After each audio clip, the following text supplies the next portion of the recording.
दोस्तों, इजराइल और ईरान के बीच घमासान होने की आशंका है। अब हालात ऐसे हैं कि इजराइल घर में घुसकर बदला लेगा। 48 घंटे का ट्रेलर दिखाया है, मोस्ट शॉकिंग शो दिखाएगा। इतिहास बताता है मिडल ईस्ट के देश इजराइल के खिलाफ हैं और कुछ देशों को इजराइल का इस दुनिया में होना ही बर्दाश्त नहीं है। सही समझ रहे हो। ईरान इजराइल टकराव की लास्ट स्टेज क्या होगी, ये तो भविष्य ही बताएगा। अमेरिका का F-35 इजराइल के पास है। F-35 स्टेल्थ फाइटर की खासियत है। F-35 वर्टिकल टेक ऑफ और लैंडिंग कर सकता है। F-35 को भी कोई भी रडार नहीं पकड़ सकता। F-35 को कोई भी रडार नहीं पकड़ सकता। F-35 किसी भी मौसम में उड़ान भर सकता है। F-35 अधिक भारी बम लेकर उड़ सकता है। इसकी अटकलें दुनिया के लिए तैयार हैं। इस टाइमलाइन के बाद क्या हो सकता है? क्या अमेरिका इस घड़ी में इजराइल का साथ देगा? ईरान ने 150 से ज़्यादा 200 से ज़्यादा मिसाइल से इजराइल पर हमला किया, जो जवाबी हमला किया गया। इसके लिए सरकार के खिलाफ लोग प्रदर्शन कर रहे थे। विदेश मंत्रालय ने कहा कि भारत इस पर करीब से नज़र रखे हुए है। मंत्रालय ने कहा क्षेत्र में हमारे भारतीयों के साथ संपर्क में यह जरूरी है कि क्षेत्र में सुरक्षा बनी रहे। इजराइल और ईरान के बीच युद्ध शुरू होने के कारण हजारों भारतीयों पर संकट के बादल मंडरा रहे हैं। इजराइल में एडवाइजरी जारी की है। इसमें कहा गया क्षेत्र में हाल ही में हुई घटना को देखते हुए इजराइल बहुत चिंतित है। लगभग 99% मिसाइल हवा में ही नष्ट कर दी गई। हम लोग तो कारगर तरीके से इंटरसेप्ट करके आसमान में ही नष्ट कर देते हैं। खास तौर पर आयरन डोम की बड़ी भूमिका है। इजराइल और ईरान के डिफरेंस को पहले दसियों साल से देखते आ रहे हैं और कभी भी नॉर्मल नहीं थे। अगर आपको मैं याद दिलाऊं तो ईरान की जो न्यूक्लियर सो कॉल्ड इंस्टॉलेशन है, पहले भी इजराइल अटैक करके उसे डिस्ट्रॉय कर चुका है। उस और ईरान के डिफरेंस हमेशा से बहुत बड़े रहे हैं। ईरान हमेशा से उसको इजराइल के साथ लड़ते देखा है और दोनों ही कंट्रीज़ को वह ऐसा एंटी मुस्लिम भी देखा है। यह बात जग जाहिर है, कोई नई बात नहीं है। लेटेस्ट जो कॉन्फ्लिक्ट स्टार्ट हुआ है तथा इस बेसिकली एक डायरेक्ट फॉर्म ऑफ तरीके से हमला किया जा सकता है। लेकिन यह बात मैं ज़रूर कहूँगा कि यह आज दुनिया का नया नॉर्मल है कि आप अपने जब डिफरेंस हो रहे हैं कंट्रीज़ के बीच में, तो आप सीधे से एक टारगेट लेकर उसको डिस्ट्रॉय कर देते हैं। New normal in the world के जहाँ चीज़ डिस्टर्ब रहेंगे, सो मैं इंटरनेशनल पॉइंट ऑफ व्यू से यह देखता हूँ कि किसी भी तरह की कोई भी वार हो जाए, यूक्रेन ले लीजिए, हमास ले लीजिए, लेकिन यह पूरी दुनिया में एक तरीके से खलबली मचा देती है। एक महायुद्ध मोड़ के बढ़ाने की आशंका हो जाती है और माहौल एक खौफनाक बन जाता है। उसमें इन्वॉल्व था या नहीं था, तो आपको बिल्कुल क्लैरिटी से देखना चाहिए। कि जिस तरीके से ड्रोन और मिसाइल्स और अदर आइटम्स की सप्लाई कर रहा था, आजकल हम भी थोड़े समझदार हो गए हैं। पीछे एक तरफ चोर दरवाज़ा है जहां से आप कर पाते हैं, क्योंकि ईरान अपने चारों तरफ, अगर आप मिडिल ईस्ट में भी देखें, तकरीबन देश इजराइल को अपना दुश्मन मानते हैं। अभी तक इजराइल ने ऐसा कोई कदम नहीं उठाया जो ईरान में डायरेक्ट अटैक हो। अगर आप पिछले 2 दिन की चीज़ों को एनालाइज करेंगे, इजराइल ईरान के खिलाफ किसी भी तरह का एक्शन लेता है। उन्होंने यह भी कहा कि इजराइल के साथ अमेरिका है, लेकिन आपने बहुत बढ़िया स्टेटमेंट दी है कि इसका जवाब इजराइल देगा, अमेरिका नहीं देगा। इस लड़ाई में डायरेक्ट होने का अमेरिका नहीं चाहेगा।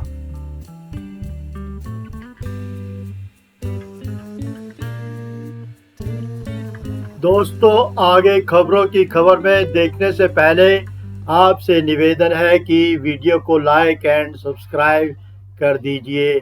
आगे घर में घुसकर 48 घंटे बाद ईरान ने ड्रोन और मिसाइल की पावर दिखाई है। इजराइल एयर पावर का मोस्ट शॉकिंग शो दिखाएगा। ईरान ने इजराइल पर हमले की हिमाकत दिखाई है। इजराइल इंतकाम का इतिहास दोहराएगा। ये युद्ध अब किसी के रोके नहीं रोक सकता। ये बारूदी विध्वंस अब किसी के टाले नहीं टल सकता, क्योंकि ये युद्ध इजराइल के वजूद का है। क्योंकि ये युद्ध एक ऐसे मुल्क के खिलाफ है जिसे इजराइल का इस दुनिया में होना ही बर्दाश्त नहीं। सही समझ रहे हैं आप। ईरान को इस धरती पर इजराइल की मौजूदगी खटकती है, इसलिए ये जंग आर पार के मोड़ तक जाएगी। इजराइल इसके लिए तैयार बैठा था। मौका ईरान ने दे दिया है। 300 विस्फोटक हथियारों से हमला कर ईरान ने इजराइल को युद्ध के मैदान में बुलाया है। दुनिया जानती है कि जब भी इजराइल जंग शुरू करता है तो खत्म अपनी शर्तों पर करता है। इजराइल क्या क्या करने जा रहा है? तेहरान में टेरर क्यों है? ईरान इजराइल टकराव की लास्ट स्टेज क्या होगी? इसकी अटकलों ने दुनिया भर को थर्रा दिया है। इजराइल के हथियारों की काट किसी के पास नहीं है।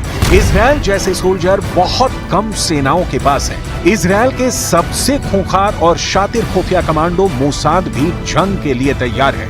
इजराइल फुल फोर्स में अटैक मोड में आने वाला है। ईरान के पास डेडलाइन भी महज 48 घंटे की है। इस टाइमलाइन के बाद क्या हो सकता है, इसे समझना है तो पहले ये जानिए कि इजराइल के लिए ईरान को निशाना बनाना कोई आसान काम नहीं।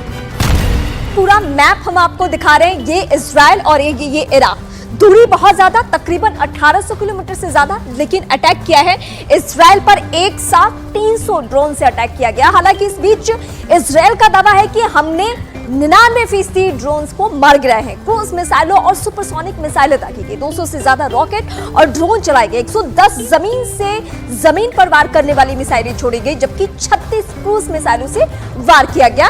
ये इस वक्त जो मैप आपके सामने है, ये हम आपको मैप इस वक्त भी दिखा रहे हैं कि इराक ने कैसे इजराइल पर हमला किया है। दावा अलग अलग है, आंकड़ा सैकड़ों में है। हालांकि इजराइल का इस बीच दावा यह है कि हमने 99% से ज्यादा ड्रोन्स को मार गिराए हैं।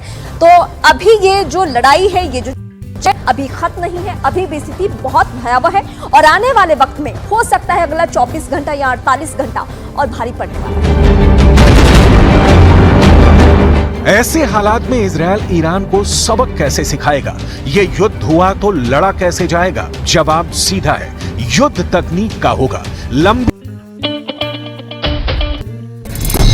दुनिया का सबसे घातक जंगी जेट माना जाने वाला ये made in America F-35 Israel के पास है। F-35 स्टेल्थ फाइटर की खासियतें देखिए। F-35 2000 किलोमीटर प्रति घंटे की रफ्तार के साथ उड़ान भर सकता है। F-35 vertical take off landing में सक्षम। F-35 कोई भी रेडार इसे नहीं पकड़ सकता। F-35 किसी भी मौसम में उड़ान भर सकता है। F-35 जमीन हवा में टारगेट को नष्ट करने में सक्षम। F-35 910 किलो के 6 बम लेकर उड़ सकता है। F-35 का बेड़ा ईरानी तबाही का सबब बन सकता है। वहीं ईरान जिस मिसाइल पावर की धौंस जमाता है उसके मामले में इजरायल भारी पड़ता है। इजरायल की एक मिसाइल ही ईरान में खूनी कोहराम मचा सकती है। नाम है जेरिको मिसाइल। इजरायल ने इस मिसाइल पर 1960 के दशक में काम शुरू कर दिया था। मिसाइल का नाम वेस्ट बैंक में मौजूद बाइबिल शहर के नाम पर रखा गया था। जेरिको बैलिस्टिक मिसाइल शुरू में फ्रांसीसी एरोस्पेस कंपनी दसॉल्ट के सहयोग से बन रही थी। बाद में इजरायल ने इसे अपने दम पर तैयार किया। मौजूदा समय में जेरिको बैलिस्टिक मिसाइल के 3 सिस्टम इजरायल के पास हैं। इसकी क्षमता 4800 से 6500 किलोमीटर तक है।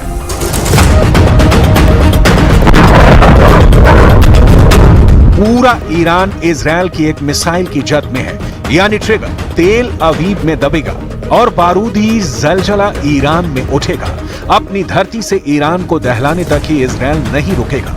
ईरान में घुसकर भी इजरायल सैन्य ऑपरेशन को अंजाम देगा। हालांकि इसका स्टाइल अलग हो सकता है। जैसे कि इजरायल ने ऑपरेशन ओपेरा चलाकर इराक के परमाणु रिएक्टर पर हवाई हमला कर उसे पूरी तरह से तबाह कर दिया था। इराक के ओसी राक परमाणु रिएक्टर खत्म करने के लिए इजरायल ने F-16 जेट उड़ाए थे। ऐसे इजरायल के सबसे घातक लड़ाके हैं मोसाद एजेंट, जिनका दुनिया भर में डंका बजता है। नवंबर 2020 में ईरान के नामी न्यूक्लियर साइंटिस्ट मोहसिन फखरीजादे की संदिग्ध परिस्थिति में मौत हो गई थी। हुआ यूं था कि उनका कार का काफिला आग की चपेट में आ गया था। बाद में जब सुरक्षा और खुफिया एजेंसियों ने तफ्तीश की तो पता चला कि आर्टिफिशियल इंटेलिजेंस के जरिए ऑटोमेटिक मशीन गन से उन पर कातिलाना हमला किया गया था।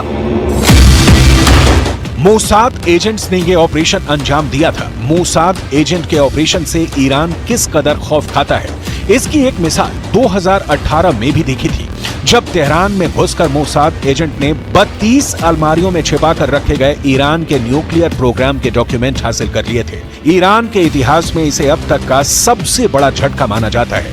मोसाद एजेंट अपने दुश्मन के खात्मे तक उसका पीछा करते हैं। दुश्मन को तब तक मारते हैं जब तक वो दम नहीं तोड़ देता।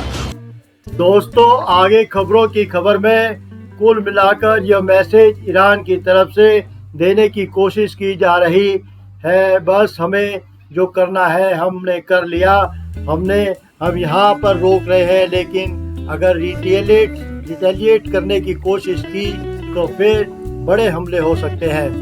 मैं चाह रहा था कि देखिए वहाँ पर बड़ा डोमेस्टिक प्रेशर बड़ा था। हाँ। जब दमिश्क पे अटैक हुआ और बहुत सीनियर जनरल मारे गए तो ईरान ने कुछ ना कुछ तो करना था। अब क्या करता, या तो वो प्रॉक्सी के थ्रू अटैक करता या खुद अटैक करता।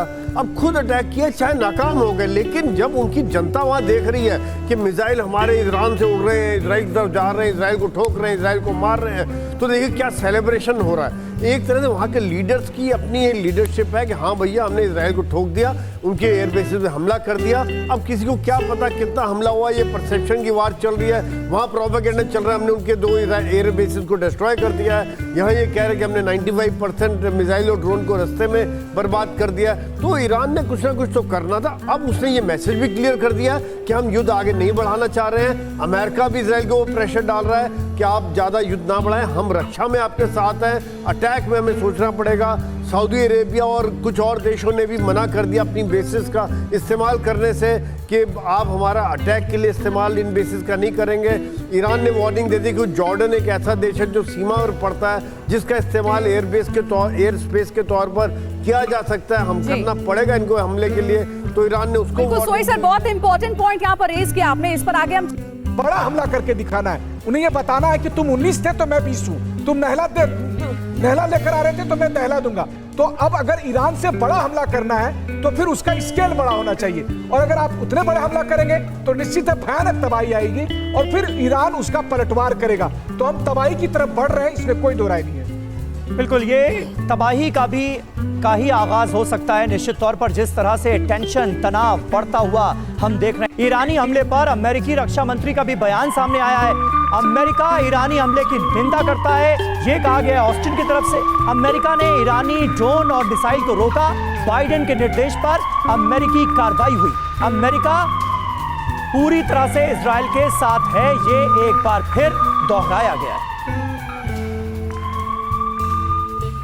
और अगली बड़ी खबर, नेतन्याहू ने बाइडेन से की है बात। ईरान के हमले पर दोनों के बीच चर्चा हुई है। नेतन्याहू बाइडेन के बीच कुल 25 मिनट की बातचीत हुई है। तो देखिए, ये बातचीत जो हुई है वो नेतन्याहू और जो बाइडेन के बीच में बातचीत हुई है। कहा जा रहा है कि इस बातचीत में जो बाइडेन ने नेतन्याहू को कहा है कि संयम बरते।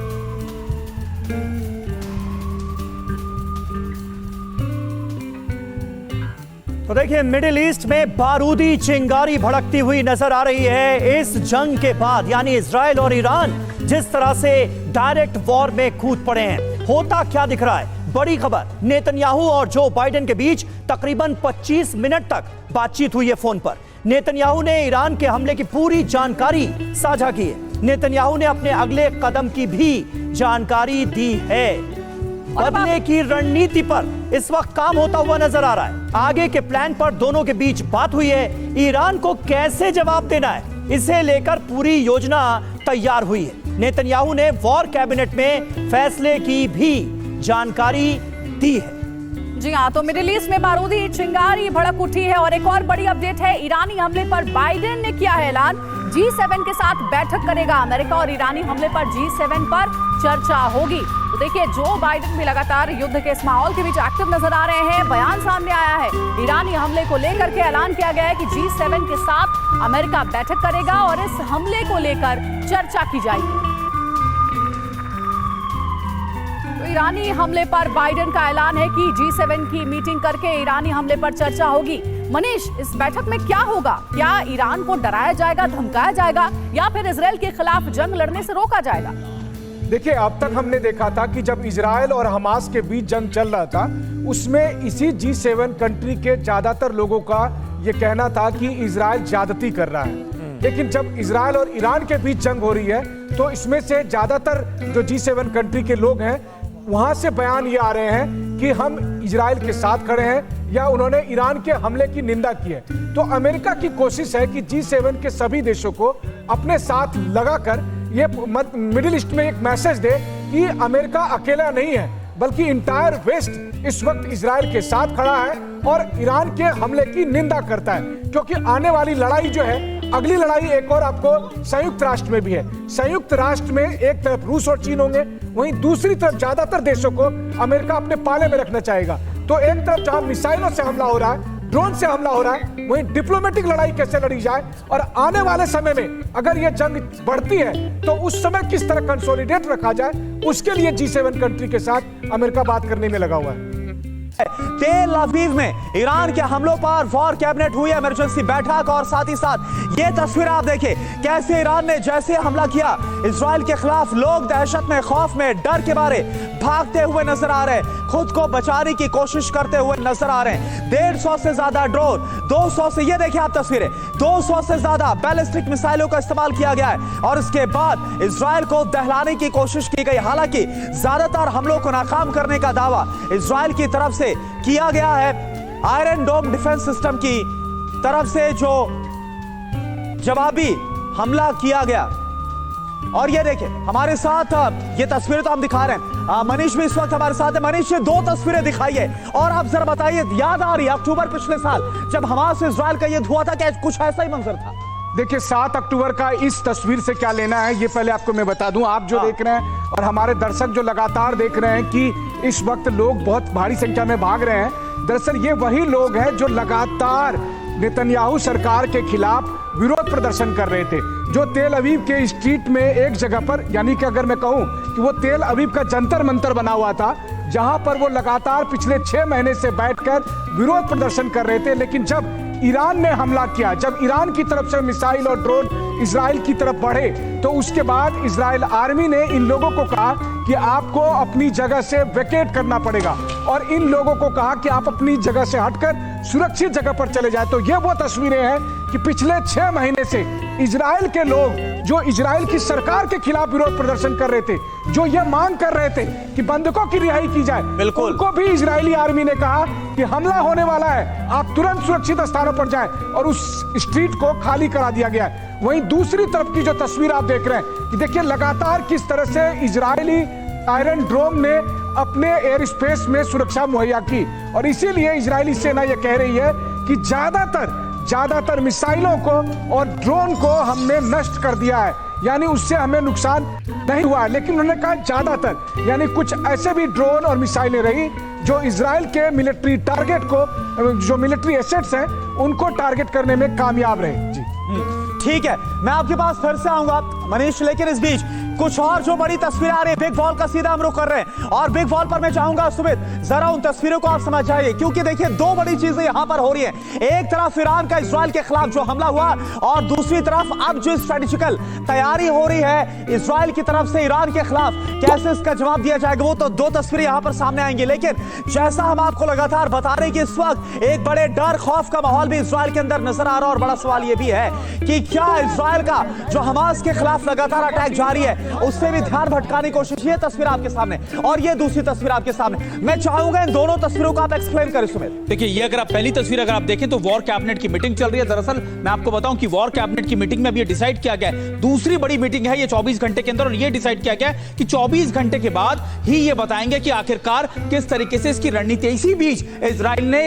यूएन सिक्योरिटी काउंसिल में मूव कर दिया है कि वो इस मामले में डिस्कस करे, कि इमरजेंसी मीटिंग बुलाए और ईरान का जो अटैक हुआ है उसके खिलाफ क्या कार्रवाई की जाए ये भी डिस्कस करे। और दूसरी तस्वीर जो आप बता रहे हैं कि ईरानी अटैक और मिसाइल दागी गई है, अगर आप ये तस्वीरें देखें, ये तय था कि 24 घंटे के बाद कि ये होना है, इसलिए इजराइल ने अपने डिफेंस सिस्टम सभी डिप्लॉय किए हुए थे। मनीष, मैं चाहूंगा अभी यहां पर है प्लीज यहां पर, और मैं ये समझना चाहूंगा क्या ये जो तस्वीर इस वक्त हम यहां पर देख पा रहे हैं, क्या इजराइल हमास के खिलाफ बीते 6-7 महीने से जैसे एंगेज है, वहां से ध्यान भटकाने के लिए, हमास के खिलाफ कमजोर करने के लिए भी स्ट्रेटेजी हो सकती है ईरान की? देखिए, सबसे पहले तो इस तस्वीर के बारे में एक पहलू आपको सुमित ने बताया, लेकिन इस तस्वीर को देखिए और इस तस्वीर को देखकर ये आप समझ जाइए कि दरअसल ये नेतन्याहू को मिले जीवनदान की तस्वीर है। अच्छा। एक ऐसे समय में जब लगातार ये लग रहा था कि अब नेतन्याहू को गद्दी छोड़नी पड़ेगी, लेकिन ईरान ने जीवनदान दे दिया है। आज जो वॉर कैबिनेट आप देख रहे हैं, अगर ईरान ने हमला नहीं किया होता तो हो सकता है आने वाले कुछ दिनों में, कुछ हफ्ते में नेतन्याहू और इस वॉर कैबिनेट को अपना पद छोड़ना पड़ता। लेकिन अभी इस वॉर कैबिनेट को एक बहाना मिल गया ये कहने के लिए कि देखिए अभी हमें वॉर कैबिनेट को बनाए रखने की जरूरत इसलिए है क्योंकि हमारे सामने सबसे बड़ा खतरा है और वो खतरा ईरान। इजराइल हर कुछ भूल सकता है, इजराइल के लोग हर कुछ को इग्नोर कर सकते हैं, लेकिन इजराइल के लोग ईरान के साथ सीधे खतरे को कभी इग्नोर नहीं कर सकते। बिल्कुल, तो दो फ्रंट्स पर मनीष अब यहाँ पर इजराइल एंगेज होता नजर आ रहा है। एक तरफ हमास के खिलाफ और उससे बड़ा जो फ्रंट है वो ईरान के खिलाफ खुल चुका है। एक और बड़ी खबर और उसके बाद एक श्रीवास्तव, मैं आपके पास आ रहा हूँ। इजराइल पर हमले के समर्थन में तेहरान में मार्च, तेहरान की सड़कों पर उतरे हैं भारी संख्या में लोग, सैकड़ों लोगों ने बाइक से रैली निकाली है। तो ईरान के समर्थन की तस्वीरें भी सामने आ रही है तेहरान की। देखिए, ये तस्वीरें आपके सामने तेहरान की है। ईरान ने जो इजराइल के खिलाफ हमला किया, इसका कैसे बाइक रैली के जरिए और हाथों में झंडे ईरान के, और इसके जरिए सपोर्ट किया गया है, इन हमलों का समर्थन किया गया। सैकड़ों लोगों ने बाइक पर सवार होकर इस रैली को निकाला है।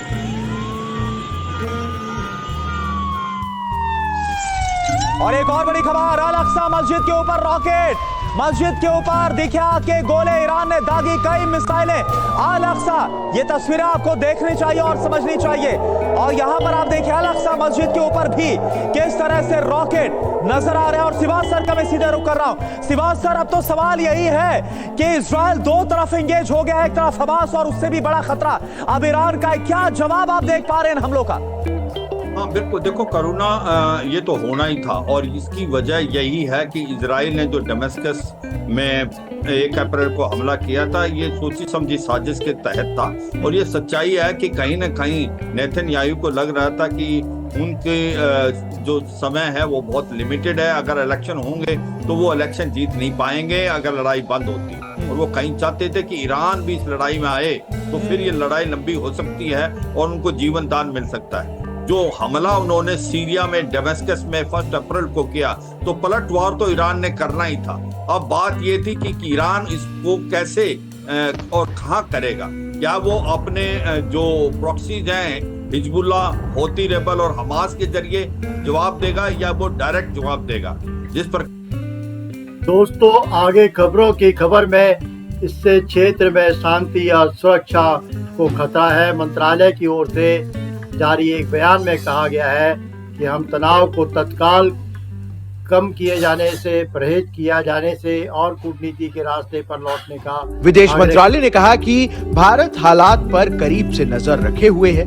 मंत्रालय ने कहा क्षेत्र में हमारे दूतावास भारतीय समुदाय के साथ संपर्क में हैं। ये जरूरी है कि क्षेत्र में सुरक्षा और स्थिरता बनी रहे। इजराइल और ईरान के बीच शुरू हुए इस संघर्ष के कारण हजारों भारतीयों पर संकट के बादल मंडरा रहे हैं। इजराइल में भारतीय दूतावास ने एडवाइजरी जारी की है। इसमें कहा गया है, क्षेत्र में हाल ही में हुई घटनाओं को देखते हुए इजराइल में रहने वाले सभी भारतीय नागरिकों को शांत रहने और इजरायली अधिकारियों की ओर से जारी किए जाने वाले प्रोटोकॉल का पालन करने का आग्रह किया जाता है। दूतावास सभी नागरिकों के संपर्क में है। रिपोर्ट्स के मुताबिक इजराइल में 18,000 भारतीय हैं, वहीं ईरान में 4,000 भारतीय रहते हैं। ऐसे में इस संघर्ष के कारण 22,000 भारतीय फंसे हैं। आपको बता दें कि इजराइल ईरान के बीच ये सारा मसला तब शुरू हुआ जब 1 अप्रैल को इजराइल ने सीरिया के दमिश्क में ईरानी वाणिज्य दूतावास पर एयर स्ट्राइक कर दी थी, जिसमें 7 ईरानी सैन्य अधिकारी मारे गए थे। इस हमले के बाद से ही ईरान बौखलाया हुआ था और इजराइल पर हमले को बेकरार था। वैसे तो पहले भी कई बार इजराइल ने सीरिया में हिजबुल्लाह और ईरानी ठिकानों पर मिसाइलें दागी हैं, लेकिन सीरिया में किया गया ये हमला ईरान की आंखों में खटक रहा था, क्योंकि इजराइल ने उसकी कमर्शियल एम्बेसी पर हमला बोलकर सीधे तौर पर ईरान की संप्रभुता को चुनौती दी थी और इस्लामिक रेवोल्यूशनरी गार्ड कॉर्प्स के वरिष्ठ अधिकारियों को मार। दोस्तों, खबरों की खबर में अमेरिका और इजराइल के बीच आम बैठकें भी हो रही है। बार को अमेरिका G7 की भी महत्वपूर्ण बैठक करने वाला है। नमस्कार, मैं हूं मधुरेंद्र कुमार और आप देख रहे हैं मेरे साथ रणनीति। तो ईरान ने जिस तरह का ऐलान किया था, उस ऐलान को पूरा करने के लिए ईरान ने अपनी पूरी ताकत इजराइल के खिलाफ झोंक दी, जिसमें हमने देखा किस तरह से तकरीबन 300 से 400 के बीच क्रूज मिसाइल हो, चाहे बैलिस्टिक मिसाइल हो या ड्रोन हो, उनका प्रयोग करते हुए इजराइल के तमाम इलाकों को टारगेट किया गया। और आप देखिए तो इस टारगेट में तेल अवीव से लेकर जेरूसलम तक शामिल था। दूसरी तरफ आप देखिए तो इलाज से लेकर एस्केलॉन तक जो है वो ईरान के हमले के आगोश में था, जद में था। लेकिन सबसे बड़ी बात कि लगभग 99% इन हमलों को कारगर तरीके से इंटरसेप्ट करके आसमान में ही ध्वस्त करने का काम इजराइल के एयर डिफेंस सिस्टम ने किया, जिसमें खास तौर पे बड़ी भूमिका अमेरिकी एयर डिफेंस सिस्टम ने भी निभाई, जिसमें एरो जैसे एयर डिफेंस सिस्टम देखे हमने, पेट्रियोट जैसे एयर डिफेंस सिस्टम का काम जो है वो देखा गया। और खास तौर पर आप अगर इजराइल के एयर डिफेंस सिस्टम की बात करें तो आयरन डोम ने महत्वपूर्ण भूमिका जरूर निभाई। इसके अलावा यूके ने भी अपनी एयर डिफेंस सिस्टम के जरिए खास तौर पे जो इराक बॉर्डर है वहां पर ईरान के मिसाइल हमले